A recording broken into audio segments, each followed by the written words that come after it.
네, 오늘 이사야 28장 말씀이고요. 1절부터 6절까지는 에브라임, 그러니까 북이스라엘에 대한 예언입니다. 1절부터 4절까지는 북이스라엘의 심판에 대한 내용이 있고, 5절, 6절은 이스라엘의 남은 자에 대한 얘기가 있습니다. 이 성경의 남은 자 사상이 참 중요하다고 그랬는데요. 예전에 제가 설명을 여러 번 드린 적 있습니다. 이 남은 자 사상은 그야말로 하나님의 이제 은혜의 어떤 증거라고 할 수 있을 만큼 아주 중요한 성경의 중요한 사상입니다. 한번 1절부터 보겠습니다. 에브라임의 술 취한 자들의 교만한 면류관은 화 있을진저 술에 빠진 자의 성 곧 영화로운 광같이 기름진 골짜기에 세운 성이여 쇠잔에 가는 꽃 같으니 화 있을진저. 예, 오늘 북이스라엘의 어떤 부패한 모습을 볼 때도 그렇고 그리고 이제 그 남유다의 부패한 모습을 볼 때도 그렇고 어, 그 술에 대한 얘기가 참 많이 나옵니다. 그러니까 술 취하는 그런 모습들이 그들의 어떤 죄악의 어떤 그런 대표적인 어떤 모습들로 많이 보여집니다.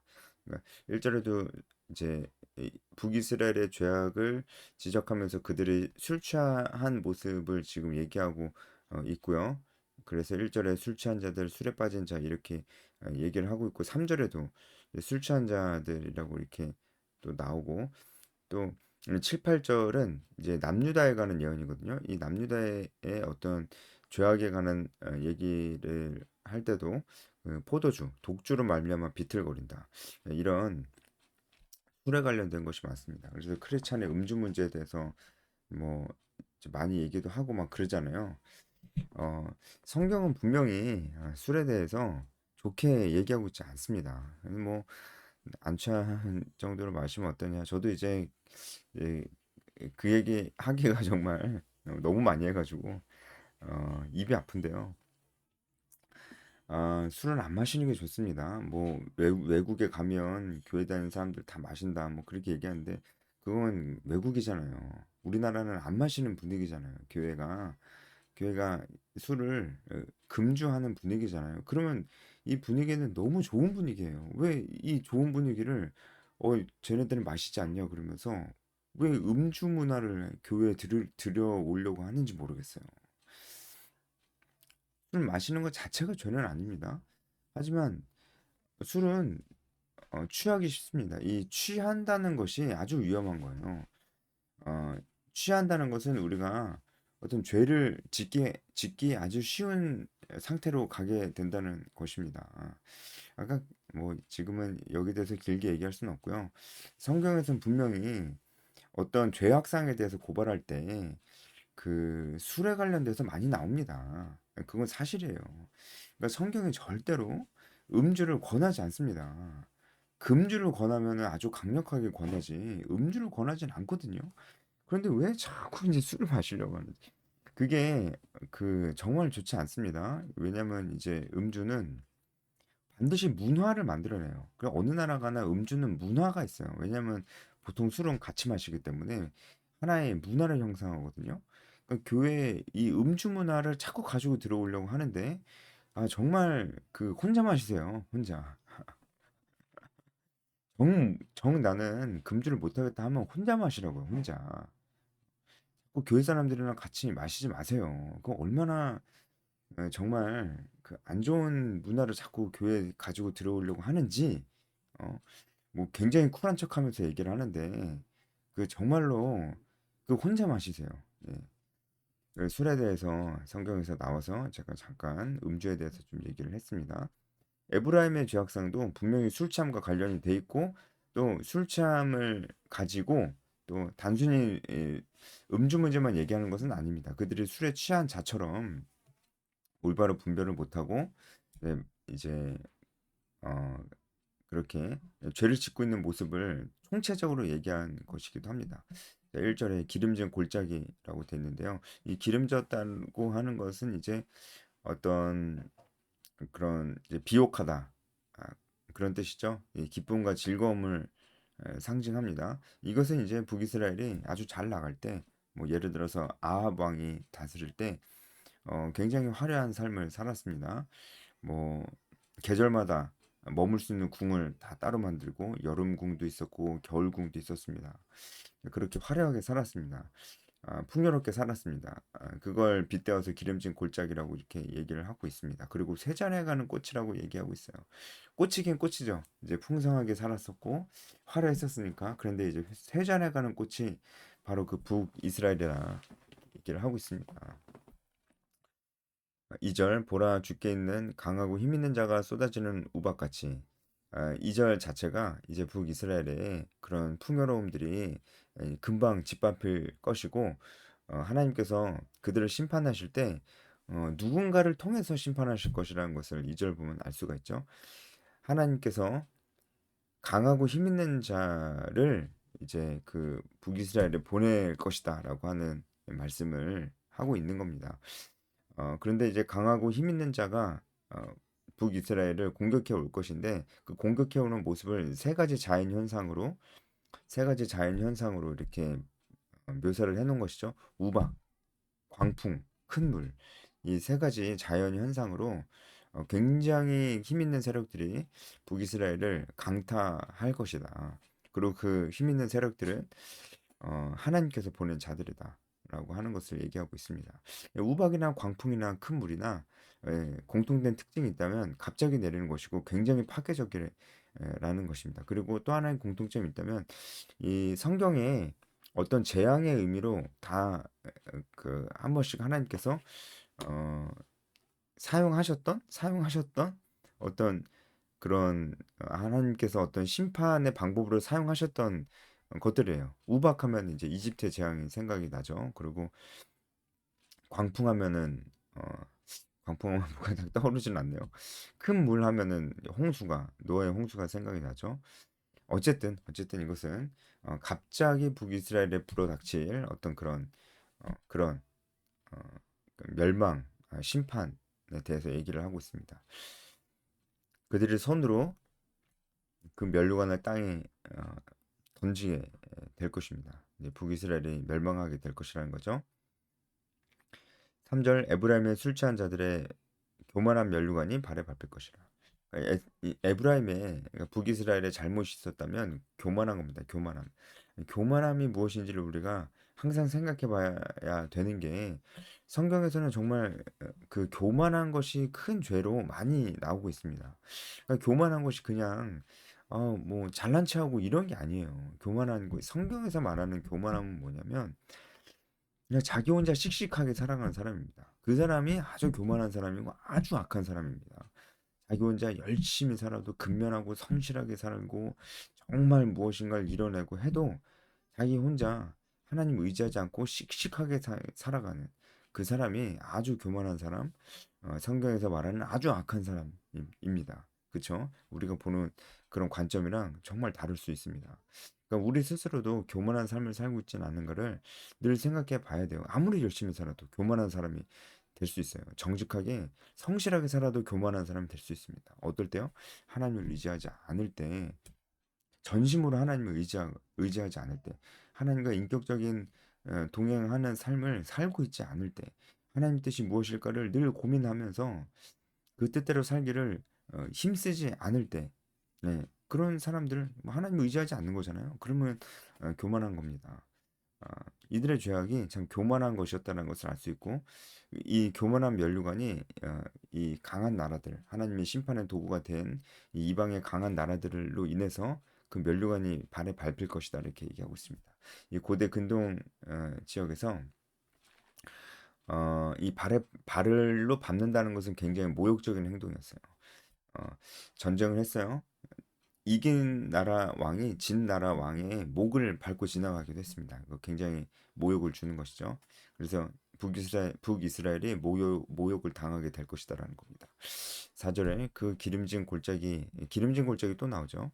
1절에도 나왔었는데 꼭대기에 있는 그의 영화가 세잔해 가는 꽃도 또 나오죠. 그 꽃이 다 이제 북이스라엘에 대해서 얘기하고 있는 겁니다. 여름 전에 처음 익은 무화과와 같으리니 보는 자가 그것을 보고 얼른 따서 먹으리로다. 자, 무화과는 보통 8월, 9월에 그 추수를 하게 돼 있습니다. 근데 여름의 무화과는 빨리 맺힌 그 무화과죠. 이 빨리 맺힌 무화과는 어, 그 어떤 그 제철의 것만은 못하지만 아, 이제 제대로 그 연글지기 전에 뭐 사람들에 의해서 많이 이제 그 가지에서 떨어져서 먹힘을 당하는 일들이, 그러니까 사람들이 빨리 맺힌 무화과를 그냥 따서 먹는 일들도 참 많이 있다고 합니다. 그래서 미처 연글기도 전에 음, 따서 먹는 것이죠.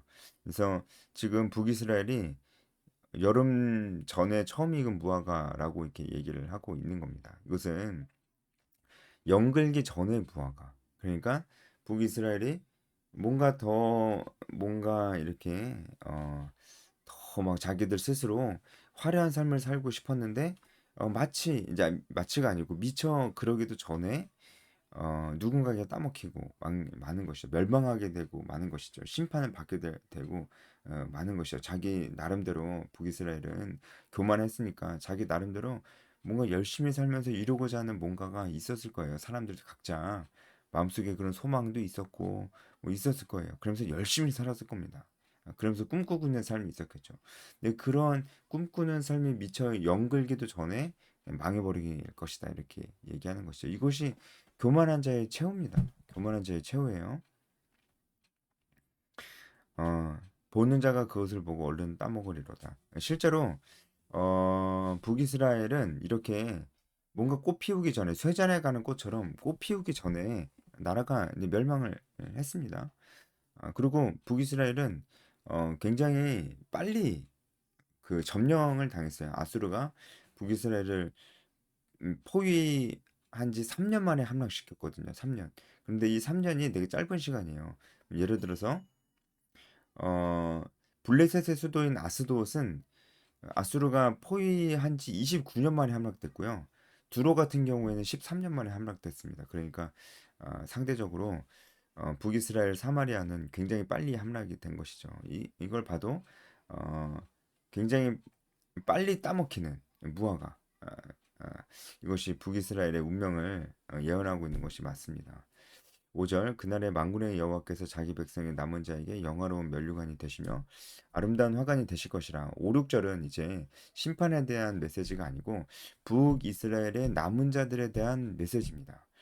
이 갑자기 분위기가 바뀌잖아요. 그리고 자기 백성의 남은 자들에 대해서 얘기하고 있습니다. 북이스라엘은 그들의 죄악으로 말미암아 하나님께 멸망을 받아야만 했습니다. 싹 다 멸망을 받는 것이 맞는 것이고 하나님의 공의의 기준에 그것이 맞는 것입니다. 그런데 하나님께서 싹 다 멸망시키지 않으시고 누군가를 남겨두신 거예요. 누군가를 남겨두신 겁니다. 멸망을 시키는 것이 하나님의 공의의 기준에 맞는 것인데 그렇게 하지 아니하시고 누군가를 남겨둔다는 것은 이것은 전적인 하나님의 은혜입니다. 그래서 성경에 이 남은 자 사상이라는 것은 하나님의 전적인 은혜를 보여주는 증거라고 얘기하는 거예요.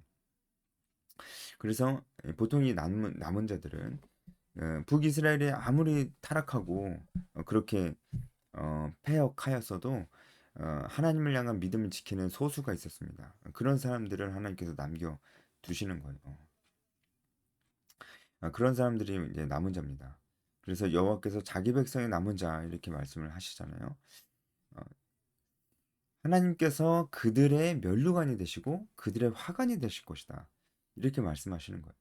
이것이 오늘 말씀에서 우리가 참 그래도 묵상할 수 있을 만한 그런 부분인 것 같습니다. 제 개인적으로는 그런 것 같습니다. 왜냐면은 이 남은 자들에게 있어서 남은 자들에게 그들의 화관과 면류관은 하나님이 되시는 거예요. 그러니까 하나님이 나의 영광입니다. 하나님이 나의 면류관입니다. 하나님이 나의 화관입니다. 라고 얘기하는 거예요. 그러니까 이제 어, 내가 꿈꾸는 삶은 하나님 뜻대로 살아가는 삶입니다. 내가 그냥 성공하고 내가 씩씩하게 열심히 살아서 성공하는 그런 삶이 아닙니다. 내가 꿈꾸는 삶은 내가 소망하는 삶은 하나님께 영광을 돌리는 삶, 하나님 말씀에 순종하는 삶, 하나님 뜻대로 살아가는 삶, 바로 그것입니다. 바로 그것입니다. 라고 얘기하는 사람이 있다면 그 사람의 면류관은 하나님이겠죠. 하나님이 그 사람의 면류관이 되어 주시는 거겠죠. 그쵸? 이 면류관이라는 것은 마지막에 궁극적으로 얻게 되는 것이잖아요. 면류관은 경주에서 승리한 자에게 주는 게 면류관이니까요.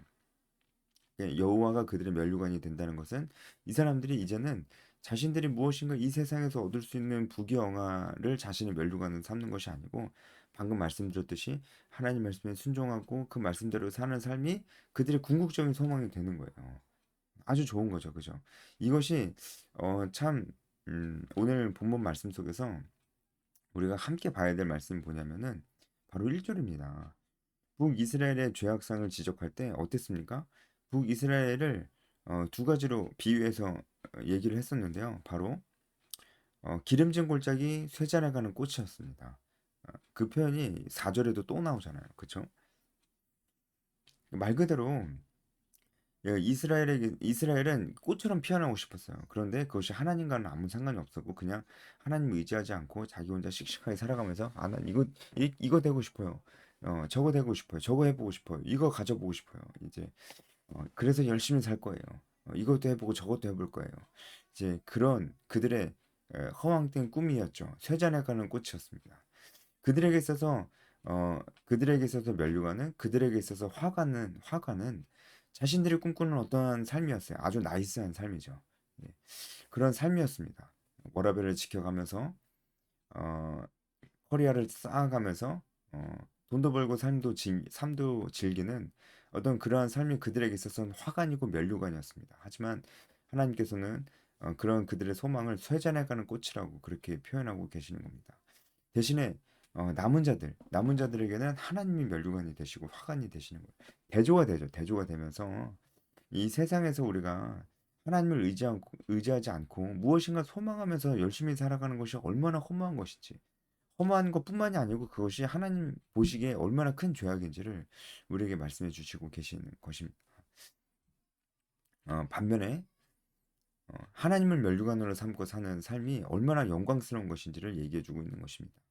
자, 6절도 남은 자들에 대한 얘기입니다. 재판석에 앉은 자에게는 판결하는 영이 되어 주시고 성문에서 싸움을 물리치는 자에게는 힘이 되어 주신다. 일단은 재판장에게 힘이 되어 주시고 싸움하는 자에게 힘이 되어 주신다는 얘기예요. 야, 이것은요. 그러니까 그 어떤 국가가 국권이 서기 위해서 반드시 필요한 두 가지를 얘기하고 있는 겁니다. 그렇죠? 일단은 재판석에 앉은 자들은 이제 국가의 내부를 다스리는 자들이죠. 내부를 강하게 만들어야 되잖아요. 강하게 만들려면은 그 나라의 법이 잘 서 있어야 됩니다. 그 재판장은 이 법을 이제 다루는 사람이니까요. 이 법이 아주 잘 작동이 돼야 되겠죠. 그래서 판결이 중요하고 하나님께서 이 판단하고 판결하는 자들에게 어떤 지혜를 더해 주실 것이라는 거예요. 그래서 하나님께서 이제 남은 자들이 세워갈 그 나라를 굳건하게 해주시겠다라고 하는 것이죠. 내부적으로 굳건하게 해주시겠다. 그리고 성문에서 싸움하는 자들은 어떤 자들입니까? 국가의 외부적인 적들로부터 이 국가를 보호하는 자들입니다. 좀 외부를 향해 있죠. 이 싸움하는 자들은. 그래서 싸움을 물리치는 자들이라는 것은 뭐냐면 성문에서 어, 성문에서 이 적군들을 물리친다는 것입니다. 성문에서 이 공격을 물리치는 자들이라는 뜻입니다. 그래서 어쨌든 이제 군인들입니다. 싸우는 사람들 그들에게 힘이 되어 주신다. 이제 외부의 적으로부터도 하나님께서 보호해 주신다라는 뜻입니다. 7, 8절은 이제 남유다에 대한 예언으로 바뀝니다.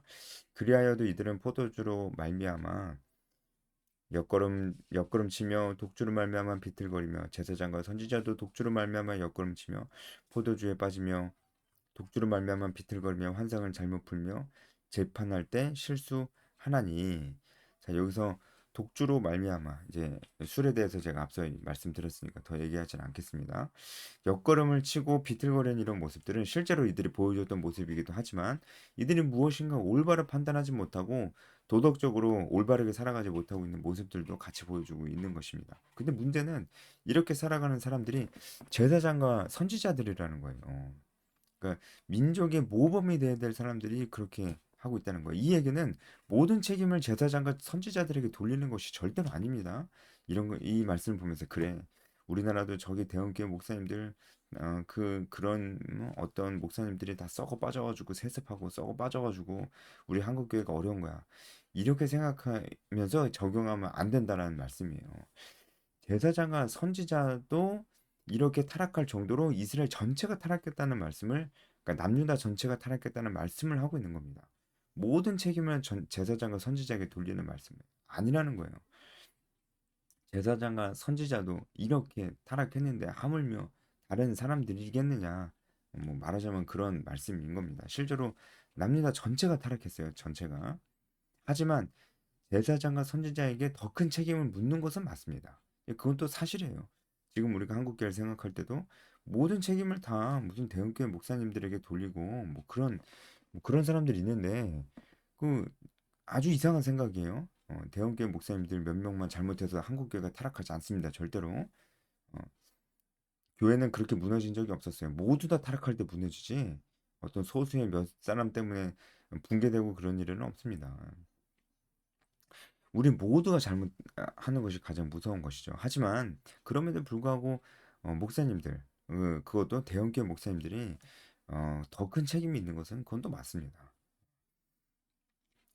어쨌든 이 남유다의 상황도 아주 굉장히 안 좋다는 것들을 우리가 알 수 있습니다. 이들이 재판할 때 실수하고 하나님께서 이때는 환상을 통해서 하나님 말씀을 계시하시기도 했습니다. 지금은 아니에요. 지금은 기록된 성경이 생기고 난 다음에는 하나님께서 그렇게 일하진 않으십니다. 이때는 하나님께서 보여주시는 이런 환상과 이런 뜻들을 잘 풀어서 백성들에게 알려줄 필요가 있었는데 이제 그런 것들도 못한다는 거죠. 그리고 재판할 때 실수하는 이런 모습들은 6절에 어, 이 공의로 재판하는 그런 남은 자들의 그런 국가들 과 굉장히 대조되는 모습이죠. 모든 상에는 토함과 더러운 것들이 가득하고 깨끗한 곳이 없도다. 자, 남유다의 타락상을 얘기해주고 있습니다. 남유다는 사실 어떻게 보면 북이스라엘보다 더 악했습니다. 왜냐하면 북이스라엘의 자신들의 죄악으로 말미암아 하나님의 심판을 받는 것을 봤습니다. BC 722년에 북이스라엘이 아수르로 말미암아 멸망당하거든요. 남유다는 그것을 보면 정신을 차렸어야 되는데 정신을 못 차리고 또 악해져서 결국은 예루살렘에 함락되게 됩니다. 우리가 오늘 이 말씀을 좀 묵상을 하면서 설 연휴잖아요. 그럼에도 불구하고 말씀 가운데 있는 여러분들이 됐으면 좋겠습니다. 그 보면서 정말 나는 어떤 것이 나의 면류관이라고 생각하면서 살고 있는가? 나는 교만한 죄를 짓고 있지는 않는가? 북이스라엘과 같지는 않은가? 남유다와 같지는 않은가? 이런 묵상을 하면서 말씀을 본다면 아주 유익할 것이라 생각합니다. 여기까지 하겠습니다.